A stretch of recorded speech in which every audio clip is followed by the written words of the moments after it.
estúdio comigo, o jornalista e escritor Bosco Martins, para nós falarmos sobre os inúmeros lançamentos da obra Diálogos do Ócio, que tem ocorrido aí país afora, neste mês de aniversário do nosso poeta Manuel de Barros, e também tem agenda de lançamento na Europa. Que notícia bacana, hein? Bom dia, seja muito bem-vindo, Bosco.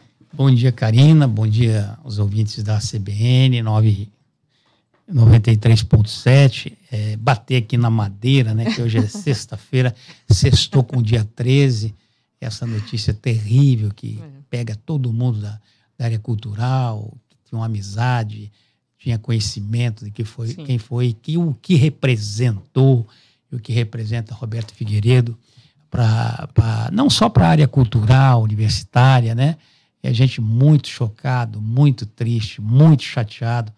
Ele ainda tinha um evento agora na próxima terça-feira lá no Museu de Imagem e Som, com a Secretaria de Cultura, com a Fundação de Cultura.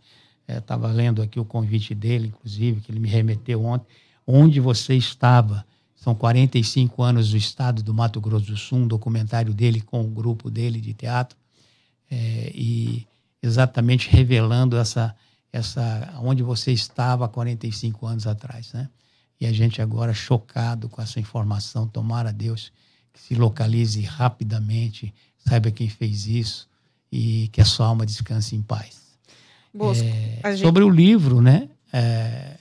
O Diálogos do Ócio, ele rodou, Karina, esse ano todo, numa parceria com a Livraria da Travessa, do Rio de Janeiro, do meu amigo Rui, essa livraria que já, na época da ditadura, do golpe militar, era uma das poucas livrarias resistentes lá no centro do Rio de Janeiro, ali em Ipanema, e que se chamava Muro, na verdade. E aí, por ela estar localizada na Travessa, virou Livraria da Travessa, e eu trabalhei um tempo no Rio, como repórter lá da TV Globo, né? E conheci esse pessoal todinho, e aí o Rui nos convidou a fazer essa agenda, que se iniciou. O lançamento, na verdade, o livro, primeiramente, ele foi lançado pela Universidade Federal de Mato Grosso do Sul, né? No repositório da universidade. Bosco, antes da gente continuar com essa informação, eu vou te pedir um minutinho aqui para a gente reiniciar o nosso sistema e atualizar a sua imagem, porque ela não está rodando. E é claro que eu quero conversar contigo com a sua imagem no ar. Bosco, pedi para você sentar ali só um pouquinho naquela outra câmera ali, isso. E isso, se posicione aí, maravilha. Bosco Martins aqui conosco no estúdio, para a gente fazer esse bate-papo, né? Falando sobre literatura, sobre cultura, sobre os diversos lançamentos da obra literária Diálogos do Ócio, país afora. Bosco, você contava, né, um pouquinho dessa... Foi lançado primeiramente... Este início de lançamento, isso, né? Isso, pela Universidade Federal do Mato Grosso do Sul, no repositório, e para alunos, estudantes, né? Ele é um livro bem... 400 páginas, um tijolaço, né? Que revela bem um manual que poucos conhecem, mas também aquele manual oficial, aqueles que todos conhecem, sua origem, sua história, e, enfim, o sumário é bem abrangente, e nós lançamos primeiro o livro online pela UFMS, encontra-se no repositório da universidade até hoje, e posteriormente na Casa Quintal Poeta Manuel de Barros, já no final de 2022, quando o poeta completava, naquele ano, 106 anos, completaria. E agora, nesse ano, nós corremos, nós estamos em 2024, né? Na verdade, final de 23, né? 107 anos, e agora ele completando de encantamento, né? Que a gente fala, um poeta nunca morre, né? O Manuel nunca vai morrer, o poeta não acaba nunca, como fala o Zé Milton Ribeiro. Então, esse encantamento dele, que completa agora 108 anos de idade, né? Completaria se ele estivesse vivo, a gente esteve visitando, através da Livraria Travessa, fizemos o lançamento em São Paulo, tivemos no Rio de Janeiro, e agora, recentemente, no último lançamento, estivemos em Brasília. falo assim, não é nem o autor, mas é o autorado, né? Sempre com muita procura, muita busca. O livro está indo muito bem, né? Bosco, conta pra gente um pouquinho, né, da história do livro. A gente aqui, por diversas vezes, inclusive, já falou sobre o lançamento, falou da obra, mas a gente quer escutar de você. Como é que foi a construção deste livro e qual era a sua relação com o Manuel de Barros? Olha, eu conheci o Manuel lá nos anos 80, né?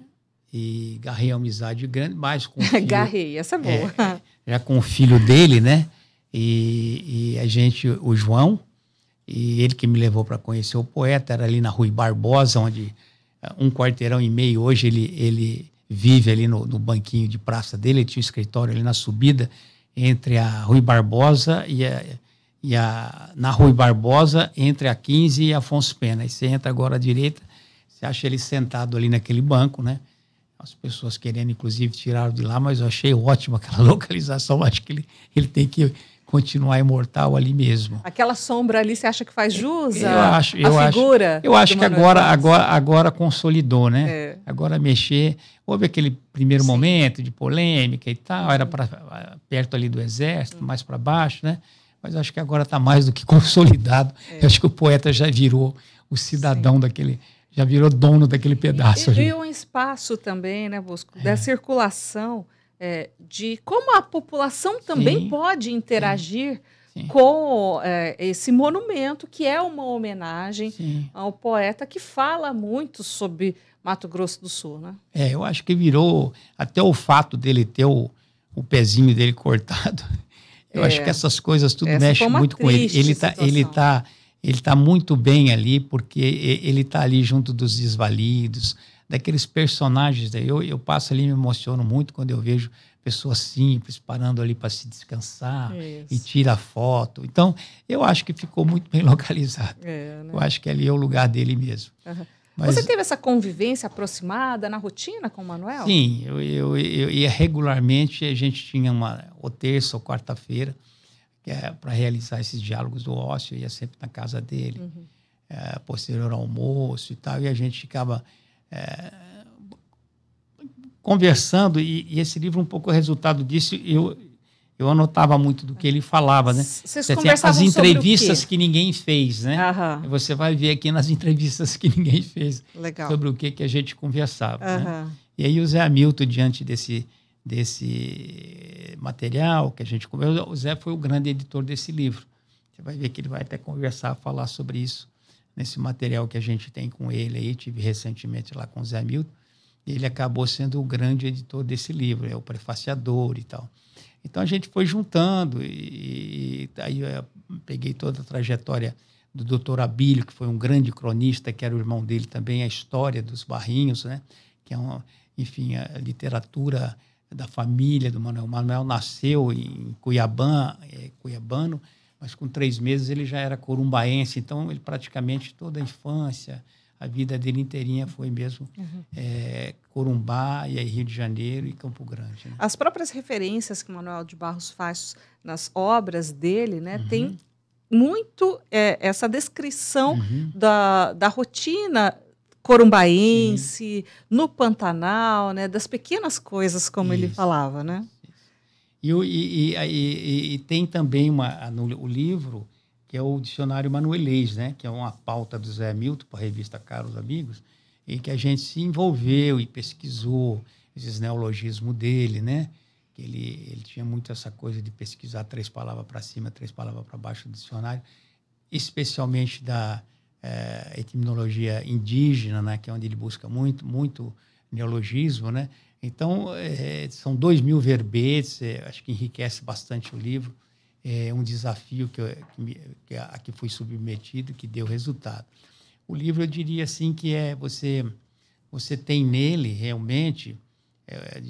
o Manuel mesmo gostava de falar isso, Karina. Eu sou 2 Manuels, 2 em 1. Né? É o Manuel de carne e osso, de rosto de memória, que anda a pé, anda de carro, anda de avião, que sofre, que perdeu o filho, né? Que, enfim, o Manuel... esse humano, né? E o Manuel letral, né? que é esse cidadão que está aí despejado, esse poeta, esse grande Que é a literato. figura pública, né? Em mais de 20 livros, né? Ele tem aí 18, 19 livros de poesia, né? Mas também tem os livros infantis e tal. Vai dar quase que 2 dezenas de livros. E esparramado aí hoje no mundo, porque Sim. a literatura dele realmente, o ser letral do Manuel de Barros, Imortalizada, né? é imensurável o valor dele. É inestimável. A gente está recebendo aqui uma pergunta, o Pedro Ernesto. Ele está perguntando para você o seguinte: o que mais te marcou na convivência com o Manuel de Barros? Olha, o que eu adorava no Manuel, assim, eu conto isso num livro, inclusive, né? Obviamente que a inteligência dele, aquela pessoa, né? Ele todo dia, você só acrescentava, não mais. Era a hora que você chegava na casa dele, aquele sorriso dele. Assim, ele tem um sorriso que, inclusive, está na capa do livro, graças a Deus, numa bela fotografia do Marcelo Boinan, né? E que ele tinha um sorriso marcante, né? Um sorriso de seja bem-vindo para todo mundo. E não era só com o Bosco, não, né? Ele era uma pessoa que ele recebia todo mundo, ele não tinha essas frescuras de intelectual e tal. Ele gostava de conversar.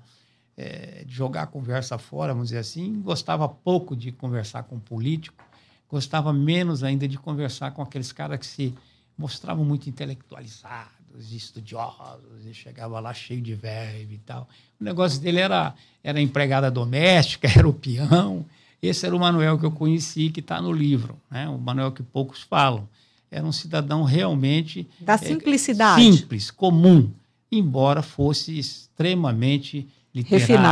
refinado, né? Mas ele adorava realmente era conversar. Então a gente passava as tardes, especialmente quando ele lançava uma obra, ele gostava que fazia leitura, eu tinha essa maneira, ele me chamava de bardo às vezes, porque eu declamava uns poemas, tinha algumas poesias, inclusive Manuel Bandeira, que era um dos ídolos dele, adorava Manuel Bandeira e tal. Meu pai montava a cavalo, ia para o campo, minha mãe ficava em casa cozendo. Eu, menino, entre as mangueiras. Ele delirava e gostava de fazer as leituras dele em voz altas, né? Do livro e tal, dos livros que ele recebia. E assim eram as tardes que tinham mais pessoas, tinha Douglas Diegues, tinha o Luiz Taques, tinha a Thaís Costa, tinha essa era a turma. Tinha outras pessoas que frequentavam a casa. Eu não sou monopolizador, né?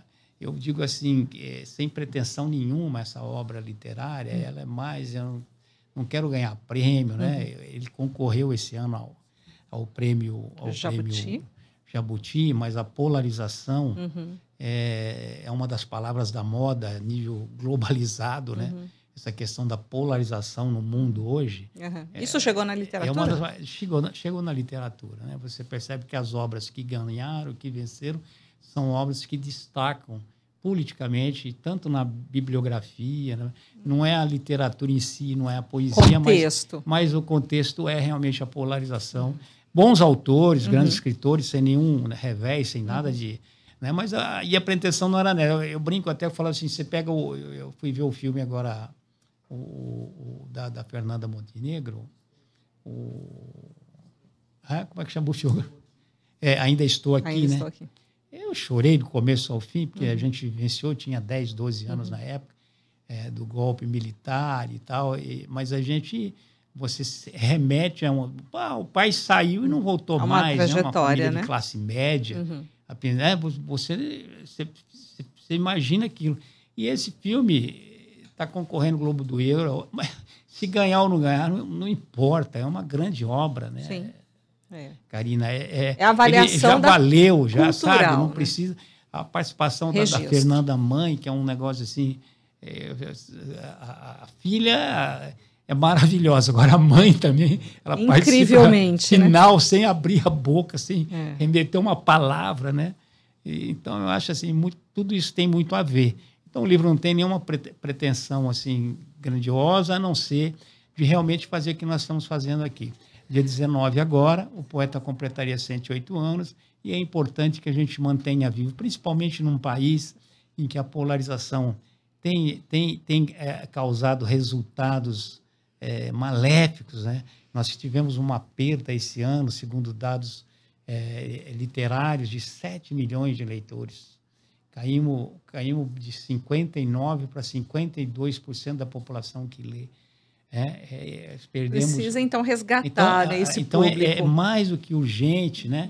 Eu tenho aqui uma escola lá de Bonita, Manuel Inácio Filho, que essa semana eu me emocionei muito, onde os professores ensinam a fazer, escrever livros, todos os aluninhos com livros escritos, estudando a linguagem do Manuel de Barros. Quer dizer, isso teria como eu sou contra esse negócio de proibir. Para mim, sabe, proibido, dizia o Caetano.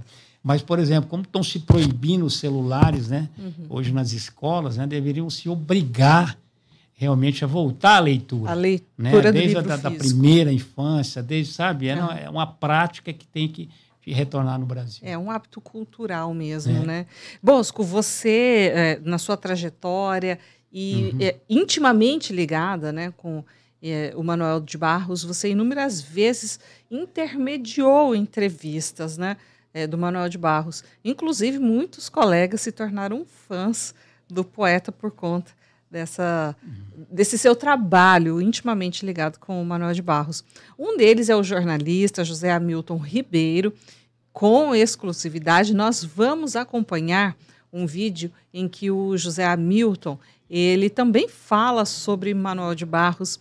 Vamos conferir um trechinho? Você está que nem o Manuel de Barros, passarinhando, né? Passarinhando. Ô Zé, a Daniela Pérez está aqui querendo prosear sobre o poeta Manuel de Barros. Quem era para você o Manuel? Olha, é fácil falar do Manuel de Barros porque ele era um poeta, né? Sim. E poeta é uma coisa indefinível, né? O poeta não tem limite, ele não acaba, né? Nunca. Não acaba nunca, você sabe o começo dele, mas não... o começo continua, o começo vira meio e... Um trechinho só para dar esse gostinho, né? E exemplificar esse seu trabalho, a intimidade também com outros profissionais, jornalistas, como é o caso do José Hamilton Ribeiro, né? Que também teve essa trajetória permeada e aproximada com o Manuel de Barros, né? Fala um pouquinho para a gente sobre essa relação entre vocês. Olha, eu acho que num outro livro que eu vou escrever, eu acho que até ter Os Homens da Minha Vida, né? Além do meu pai, que era um escritor regionalista, que o Manuel prefaciou o livro dele Na Venda do Tatu, professor Valdemar Martins, era um professor de literatura. Zé Hamilton Ribeiro, eu fiz a última grande entrevista com o homem da paz, que era Apolônio de Carvalho, também um corumbaense, um comunista corumbaense que lutou na Guerra Espanhola. O Zé Hamilton é lá de Santa Rosa do Viterbo, e eu comecei no jornalismo, né? Sou do rádio ali de Jabuticabal, na região de Ribeirão Preto, mas sou da primeira turma de repórteres de televisão da IPTV, da afiliada da Globo ali de Ribeirão Preto. Lá eu conheci o Zé Hamilton Ribeiro em Santa Rosa do Viterbo. O compadre dele, o João Garcia, era meu compadre, eu fui batizar. E aí eu estava saindo a convite aqui do Fábio Zaran para vir trabalhar no Mato Grosso do Sul. Estava saindo, a Globo formava lá alguns repórteres, alguns profissionais, eu era muito jovem, estamos falando 35 anos atrás. E o Zé falou para mim, eu conto isso nessa entrevista que eu fiz com ele agora, né? Mato Grosso do Sul é um mapa inexplorável de notícia, de informação. Vai para lá porque eu vou te procurar muito. E realmente aconteceu. Eu vim para a redação da TV Morena e volta e meia o Zé estava se pautando e ligando, e foi um dos jornalistas que deu visibilidade igual a Manuel de Barros na literatura e na poesia dele, eu falo isso, para o Mato Grosso do Sul, né? Essa coisa da Mato Grosso do Sul, Mato Grosso, né? De um cara errar e tal. Se hoje está se acertando mais o nome a nível nacional, sim, né, Karina? Muito se devem aos esses dois grandes, sim, esses dois grandes figuras, ícones, né? Ícones, do jornal, o maior repórter do Brasil, o repórter do século, né? Está lançando o livro dele, O Gosto de Guerra, num momento de guerra, né? Relançando esse livro, e o Manuel de Barros. E ele conheceu o Manuel através de mim, Eu levei ele veio fazer uma matéria para Caros Amigos, eu era o correspondente da revista Caros Amigos, do Sérgio de Souza, que era o editor, um amigo nosso comum também. E aí eu levei lá na casa do Manuel, né? E tocamos a campainha, e eu nunca esqueço que o Manuel abriu, né? Ele mesmo foi nos receber na porta, ele viu o Zé assim, nossa senhora, mas eu te vejo na televisão, porque eu sou seu fã, você é grandão, né? Na televisão você parece ser mais pequenininho, você fica ali naquele caixotinho, mas você é grande, assim, olhando para cima. Né? E aí já se abraçaram, dali nós fomos comer um peixe, lá na Casa do Peixe, ainda no tempo que a Casa do Peixe parecia um salão. Não sei se você lembra desse tempo, que você é muito jovem, mas você abria assim... Um pouco mais modesto. Aquelas portas de Far West, assim... E foi muito bacana, a gente fez um belo material para Caros Amigos, uma matéria assinada com o Zé. E agora eu estava nessa ânsia de levar o livro para o Zé Hamilton, e aí a Mega Filmes, que é do Jairton Costa, que já trabalhou comigo lá na TV Morena, né? Lá nos primórdios, lá na década de 90, e era apaixonado também pelo Zé, o Zé também conheceu ele. Vamos lá fazer essa matéria, vamos lá conversar. Fui lá levar o livro para ele. E aí ele gostou demais, eu estava devendo porque o livro foi lançado, que eu te falei, final de 23, né? Nós estamos já no final de 24, quase um ano, né? E ele é ansioso. Ele esteve em São Paulo lançando O Gosto de Guerra, que a filha dele, a Tete Ribeiro, casada com o Sérgio Ávila, que é lá da Folha de São Paulo, fizeram 10 horas de gravação com ele lá no Museu de Imagem de São Paulo. Fizeram uma gravação grande, o Zé está com 89 anos, vai para 90, e está viajando menos e está parando mais lá na fazenda dele, em Uberaba. E eu não consegui encontrá-lo, que foi quando foi a Bienal, nós fomos lançar o livro lá na Bienal também em São Paulo. E aí ele retornou rápido para Minas e acabei indo agora nessa viagem com o Jairton, né? E conseguimos trazer o que eu considero realmente um tesouro, uma matéria, não por mim também, eu falo a mesma coisa que eu falo do Manuel, ele é muito conciso, você percebeu nesse pouquinho desse trecho. Sim. Ele é um repórter muito querido, eu falo para ele, falei que ele, Bosco, não faz isso. Referência. Ele realmente é o repórter mais querido, o Globo Rural deixou muito, assim, perdeu muito com a ausência dele, ele quando aparece a imagem dele, parece que ressurge todo aquele... É a invenção de um novo jornalismo rural, realmente. Né? As matérias dele iam muito além. Né? É ele que introduziu a ecologia na questão do ruralismo, a humanidade na questão do ruralismo. E você conseguiu reunir essas duas figuras, José Hamilton Ribeiro e Manuel de Barros. Nos diversos lançamentos que você realizou também aí nos últimos meses, né, você esteve na Biblioteca do Senado Federal, né, com a ministra do Planejamento, Simone Tebet, né, que também lançou um livro. Conta um pouquinho sobre isso. A Três Lagoense, lá o Rosário deve estar me escutando lá, que eu falei que eu ia estar hoje na CBN. Estou com o livro seu aqui, viu? Rosário Congo, meu amigo de anos, e foi uma feliz coincidência. Vai deixar a dedicatória também? Vou deixar com dedicatória, seu Rosário, viu? Tá, e olha, garantido. O Estevam saiu na frente, mas o livro está aqui, tá? Eu não consegui pegar ele a tempo para já te levar. Fique tranquilo, seu Rosário. Está chegando aí. Está guardado. E aí, Karina, o que aconteceu? Teve uma feliz coincidência de que eu lancei através do senador Nelsinho Trade, que queria fazer essa homenagem por ele completar. O Nelsinho, você sabe, o senador homenageou o poeta, inclusive está rolando aí agora, o menino estava falando aqui, o Felipe, estava vendo uma imagem aí de inteligência artificial e que eu usei essa imagem autorizada, obviamente, pelo autor, que na verdade tem aquela discussão, né? Mas como assim, se foi inteligência artificial, não é do autor, né? O autor é o Múcio Marinho, casado com a Neiba, que fez todos esses grandes símbolos de Campo Grande. Ele deu vida, né? Sim. Você já deve ter visto aí, corrou a internet, né? E um deles foi o Manuel levantando ali do banquinho e tal. E aí acabamos ilustrando essa matéria que tem do Zé, né? Com o Zé Milton, porque o Zé fala exatamente isso, o poeta não morre nunca e tal, então ficou muito legal. E aí tivemos lá, agora no feriado de Zumbi, né? pernoitamos lá e tal. Eu quase que não vem mais embora, porque ele é cercado pelos sobrinhos e muito querido. Enfim, ele está muito bem vivendo lá. A gente volta para os primórdios, né? Chegando lá para os 90, a gente... Sim. Mas e o lançamento na Biblioteca O Nacional? lançamento na Biblioteca Nacional, eu acabei dissonante aqui. Aconteceu essa feliz coincidência do senador me convidar numa terça-feira, foi o lançamento, teve uma reunião com todos os prefeitos eleitos e não eleitos lá no Senado Federal, e aí à tarde a gente lançou na Biblioteca do Senado Federal. E na quarta-feira eu cumpria a última agenda da Livraria da Travessa esse ano, com o lançamento no shopping lá em Brasília, às 19 horas, né? E aí eu soube que a Simone estava lançando seu Voo das Borboletas, um livro que tinha tudo a ver, né? O Voo das Borboletas. As borboletas têm muito a ver com, diria Zé Ramalho, muito a ver com Manuel de Barros.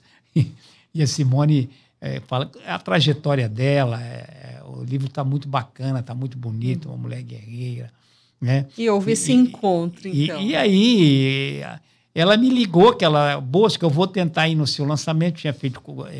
eu falei, então tá, vamos fazer o seguinte, eu sei como é que foi exatamente naquele dia que o ministro Haddad estava lançando aquele pacote com 5 mil embutido lá da isenção do imposto de renda. E todo mundo não queria saber do livro da Simone, queria saber por que... A notícia era outra, por que né? que a ministra não estava com o ministro para falar lá da isenção dos 5 mil, e ela estava... Então, ela já chegou lá na Biblioteca Nacional, já com o livro autografado, uma graça de pessoa, né? E já nego tirando foto, não queria saber. O assunto era outro, né? E ela, não, eu aqui vim só para falar do livro, estou com o meu amigo aqui. Ele tem um lançamento dele, já vou liberar ele. O meu era às 19, o dela foi às 16. E aí nos encontramos lá, trocamos os livros e tal. E foi muito legal. E eu já tinha lançado o meu também, foi muito bom. E à noite também o evento lá foi muito bacana. Brasília é uma cidade muito pensante. Lá reencontrei Nicolas Ber, ninguém me ama, ninguém me quer, ninguém me chama. Nicolas Ber é um poeta cuiabano alemão, mas que hoje é uma referência aí em Brasília, dono de uma floricultura, tem mais de 20, 30 livros, inclusive o Manuel de Barros. Tem 2 livros do Manuel que ele cita, o Nicolas Ber. E outros autores lá de Brasília também. Foi muito bacana, foi uma noite muito diferente.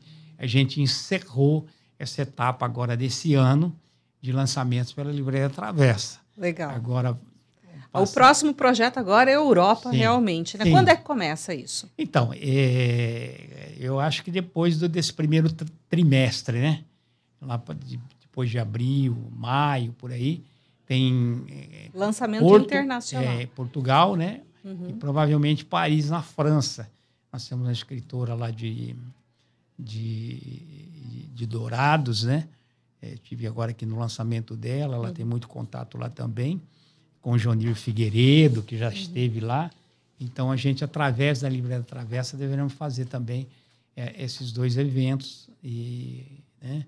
E aí, qualquer quarteirão também a gente lança. É isso. No caso de já estar lá, né? Com certeza. Né, Karina? É isso. É só dar uma O esticadinha. livro é assim, né? Ele bate asa, você coloca ele. Ele vai voa fazer sozinho. Ele tem que fazer seu caminho, né? Isso, com ele certeza. tem que voar. Graças a Deus, ele tem voado bastante. Né? Bosco, quero agradecer demais a sua gentileza Tá. aqui com a Rádio CBN Campo Grande.